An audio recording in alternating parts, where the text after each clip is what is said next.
आप देख रहे हैं देश लाइव, देश की आवाज। ना बहकाना आता है ना भड़काना आता है, हमको तो संभालना आता है। बाबा लोग हैं, सैयदों का काम है सिर्फ दुआ करना और प्यार करना।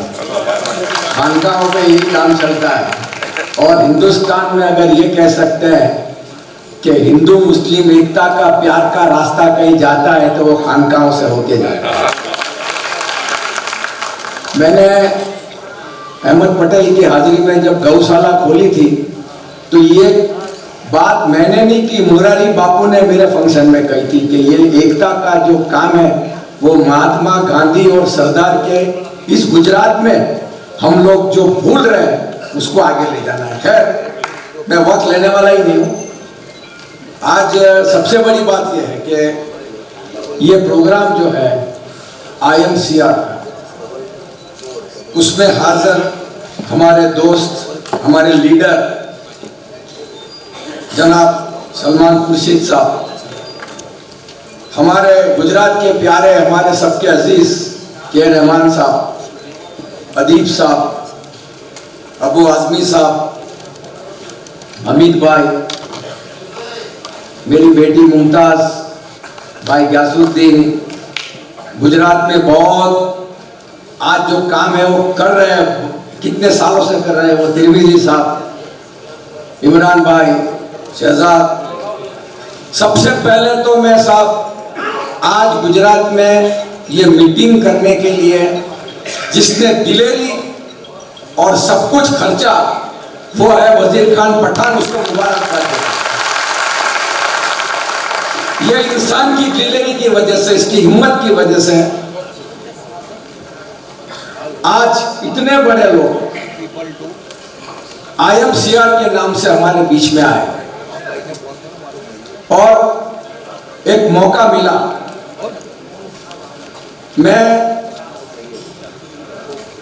अमित भाई ने जो बात कही, ये गुजरात है, आप हम सब 40 साल से काम करते हैं। इस वक्त सोच समझ के दानिशमंदी के साथ काम करना है। अहमद पटेल जब तक कि हमारी सरपरस्ती करते थे हमको इतने प्रॉब्लम नहीं थे। आज मुझे खुशी इस बात की है कि वो जगह खाली नहीं है, मेरे सारे लीडर लोग यहाँ पे आके बैठे और मैंने इन लोगों को, खुर्शीद साहब को मैं 40 साल से मैं मेयर खुर्शीद साहब और मेरे को ये हज के डेलीगेशन में डिप्लोमेट बना के ले गए थे। 30 दिन मेरे साथ रहे हैं वहाँ मक्का मदीना में, मैंने इनको देखे हैं। रहमान साहब को तो यहाँ मौलाना आजाद कमेटी में ग्रांट लेने के लिए लोग वहाँ जाके बैठते थे। रहमान साहब ने मौलाना आजाद कमेटी यहाँ बैठती और हमारे को इतनी मदद की, पूछो। अदीब साहब को मैं देखता हूँ, अभी ये जो लड़ाई लड़ रहे हैं, अभी शुरू कहाँ से करूं, खत्म कहाँ से करूं, इतना बड़ा सब्जेक्ट। इतना कह सकता हूं सलमान साहब के, जब हम लॉ करते थे, मैं भी लॉ ग्रेजुएट हूं, तो जब ये कॉन्स्टिट्यूशन का पेपर आता था उसको पढ़ के चले जाते थे। जब मैं मेयर हुआ तो वहां के लॉ कॉलेज के प्रिंसिपल ने बाद में मुझे वहां कॉलेज में बुला के मुझे वो जो प्रियम्बल है कॉन्स्टिट्यूशन का वो दिया। वो जमाने में तो ऐसा कोई, हम मेयर थे, जमाना चलता था, पता नहीं।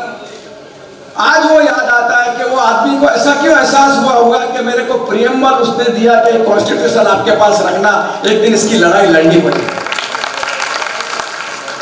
और एक मर्तबा 10 साल पहले अम्बेडकर वादियों ने बॉम्बे में बहुत बड़ा प्रोग्राम किया, उसमें सारे ब्यूरोक्रेट्स थे अम्बेडकर वादी। उन्होंने मुझे ये प्रियम्बल दिया था कि इसको संभाल के रखना, जब उन्होंने लड़ाई की शुरुआत की थी। आज मुझे कुछ नहीं कहना, टाइम है नहीं।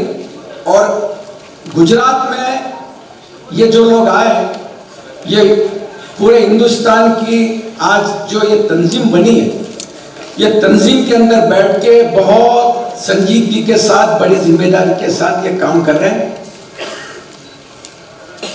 तो ये काम कैसे करते हैं, क्या करेंगे और क्या कर रहे हैं तो हम लोग जानते हैं, लेकिन आज को तो आपको मीडिया में मालूम है, जितना हम देखते हैं उससे ज्यादा काम हो रहा है।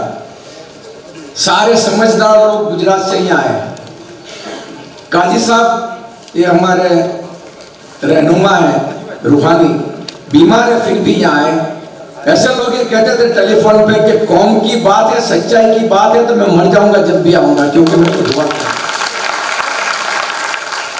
ऐसे तो कई बुजुर्गों ने मेरे को फोन किए और ये तो इब्तिदा है, लेकिन न इसमें जज्बात की जरूरत है, न इसमें जज्बाती तकरीर की जरूरत है, न इसमें गलत स्टेटमेंट की जरूरत है।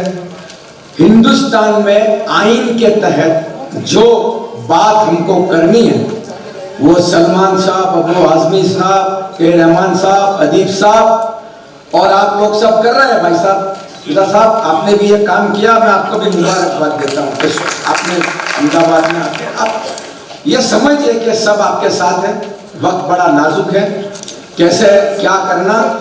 आपने साइलेंट रहने का बोला था दानिशमंदी के साथ, तो हम साइलेंट रह के दानिशमंदी से काम करते थे। आप अभी भी जो बताएंगे दानिशमंदी के साथ साइलेंटली। एक बात बता देते कि हम गुजरात के अन्याय के वक्त ये सब जानते हैं कि गांव-गांव रास्ते पे थे, आज भी अन्याय के साथ सामने रास्ते पे है और कल भी इंशाल्लाह रास्ते पे खड़े रहेंगे। और कुछ नहीं कहना, आप लोग जो कर रहे हैं उसके अंदर हमारा ताउन है और अल्लाह से दुआ करते हैं, क्योंकि जब भी कोई ऐसी महफिल मिलती है तो दुआ करनी चाहिए कि जिस सच्चे मकसद के लिए हम इकट्ठा हुए हैं, अल्लाह पाक हुज़ूर पाक नबी करीम सल्लल्लाहु ताला अलैहि वसल्लम के सदक़े में हमको हिम्मत दे, हमारे मकसद में कामयाबी दे और ये गांधी और सरदार के स्टेट में या देश में गैर इंसाफी खत्म हो। आपने मुझे बोलने का मौका दिया, इसके लिए बहुत बहुत शुक्रिया। जज़ाकल्लाह।